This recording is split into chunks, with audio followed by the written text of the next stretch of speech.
Welcome to the شو۔ حیدری صاحب، یہ بتائیے گا کہ مولانا فضل الرحمان صاحب نے جو یہ انکشاف کیا ہے کہ سابق حکومت کے خلاف تحریک عدم اعتماد لانا جمعیت علماء اسلام کا مطالبہ نہیں تھا، وہ یہ نہیں چاہتے تھے بلکہ پیپلز پارٹی کا آئیڈیا تھا، اس پہ آپ کیا کہیں گے؟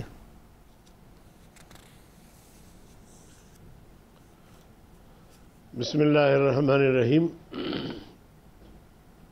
دراصل بات یہ ہے کہ ہماری ترجیح تو انتخابات تھے اور ہم چاہتے تھے کہ یہ حکومت تحلیل ہو جائے اور فوری طور پر انتخابات ہو جائیں۔ اور آپ کو یاد ہوگا کہ 2018 کے انتخابات کے بعد ہم مسلسل تحریک چلا رہے تھے اور 15 ملین مارچ ہم نے پاکستان میں کیے اور تقریباً کوئی 3 کروڑ سے زیادہ لوگوں سے مولانا فضل الرحمان صاحب نے بالواسطہ یا بلاواسطہ خطاب کیا۔ تو ہماری خواہش تو یہ تھی، لیکن ہم چونکہ پی ڈی ایم کے اتحاد میں شامل تھے، پیپلز پارٹی اس وقت اگرچہ اتحاد سے نکل گئی تھی لیکن اس کے ساتھ ویسے ریلیشن شپ بھی تھی اور اہم معاملات میں ان سے مشاورت ہوتی تھی، تو باقی پی ڈی ایم کی جماعتوں کا کہنا یہ تھا کہ عدم اعتماد آنا چاہیے۔ تو ایسے موقع پر پھر بسا اوقات اپنے ترجیحات کو قربان کرنا پڑتا ہے، لیکن تو اس وقت بھی ہمارا مطالبہ الیکشن کا تھا، اب بھی الیکشن کا ہے۔ اچھا مولانا صاحب، یہ فرمائیے گا کہ ٹھیک ہے آپ کی بات کہ اپنے اتحادیوں کی بات کو ماننا پڑتا ہے، چلیں آپ نے مان لیا اور تحریک عدم اعتماد میں ان کے ساتھ شامل ہو گئے، لیکن کیا آپ نہیں سمجھتے کہ پھر جمعیت علماء اسلام کو حکومت کا حصہ بننے کی بجائے نئے انتخابات کے لیے انہیں راضی کرنا چاہیے تھا؟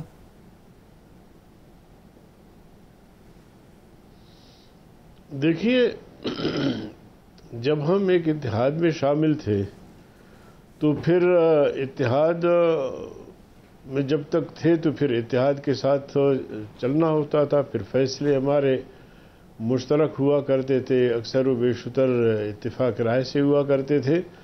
تو جب وہ کسی اتحاد میں آپ شامل ہوتے ہیں تو پھر اس میں اتحادیوں کا خیال بھی کرنا پڑتا ہے اور بسا اوقات جیسے کہ میں نے عرض کیا کہ اپنے ترجیحات سے بھی ہاتھ اٹھانا پڑتا ہے۔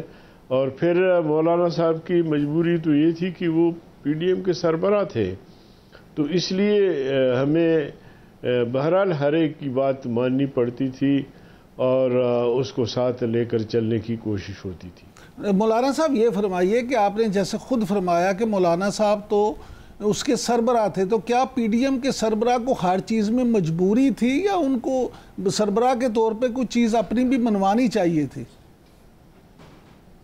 سربراہ اتنا مجبور تو نہیں ہوتا؟ یہ تو میں وہی کہہ رہا ہوں نا کہ اپنی چیز منوانی نہیں ہوتی ہے بلکہ ساتھیوں کو لے کر چلنا ہوتا ہے، دوستوں کو لے کر چلنا ہوتا ہے۔ اور ماضی میں بھی ہم نے ایم ایم اے کی صورت میں ایک اتحاد میں تھے اور بہت سارے اور اتحاد ہیں، کبھی قومی اتحاد کی اتحاد تھی۔ تو ہماری تو ہمیشہ کوشش رہی ہے کہ اپوزیشن کو حکومت کے مقابلے میں متحد رکھیں اور کوئی ایسا اگر موقع ملے تو مل کر الیکشن بھی لڑے۔ تو ہماری کوشش ہمیشہ یہی رہی ہے، ہماری تاریخ آپ اٹھا کر دیکھیں گے تو ہم اتحاد و اتفاق کا ماحول چاہتے تھے، چاہتے ہیں اور چاہتے رہیں گے۔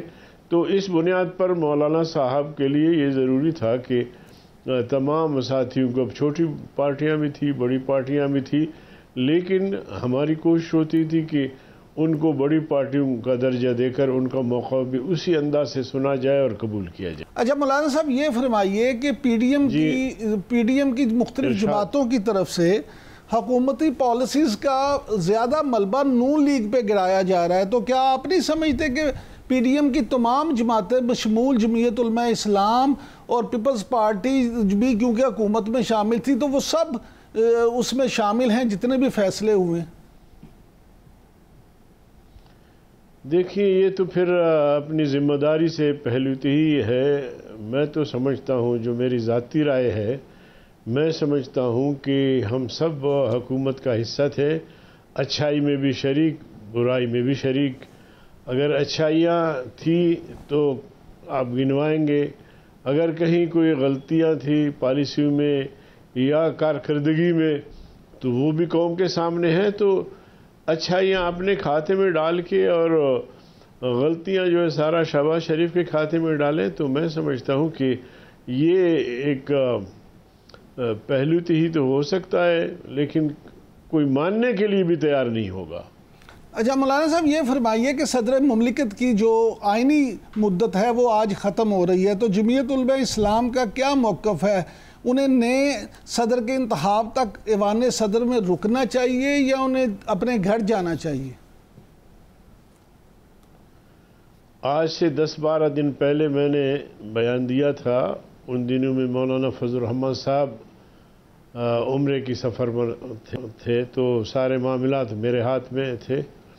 تو میں نے کہا کہ صدر صاحب نے غلط بیانی کی ہے, ایک طرح سے جھوٹ بولا ہے, یو ٹرن لیا ہے, اور ان کے پاس جب پارلیمنٹ سے بل پاس ہو کر گئے تو ان کو چھپائے کیوں رکھا, ان کو بر وقت واپس کیوں نہیں بھیجا.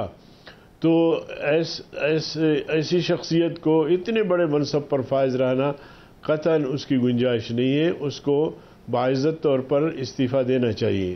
مگر بدقسمتی یہ ہے کہ یہاں عزت سے استعفیٰ نہیں ہوتے, بے عزتی کے ساتھ استعفے ہوتے ہیں. کسی کو بس میں بٹھا کے اور جناب علی لاہور بھیج دیا جاتا ہے, کسی کو پتہ نہیں کراچی بھیج دیا جائے گا. تو اب ٹائم کے اندر اس کو استعفیٰ دینا چاہیے تھا. جی خلا بھی نہیں ہے, چیئرمین سینٹ موجود ہے, جسٹس موجود ہے, بہت سارے. جی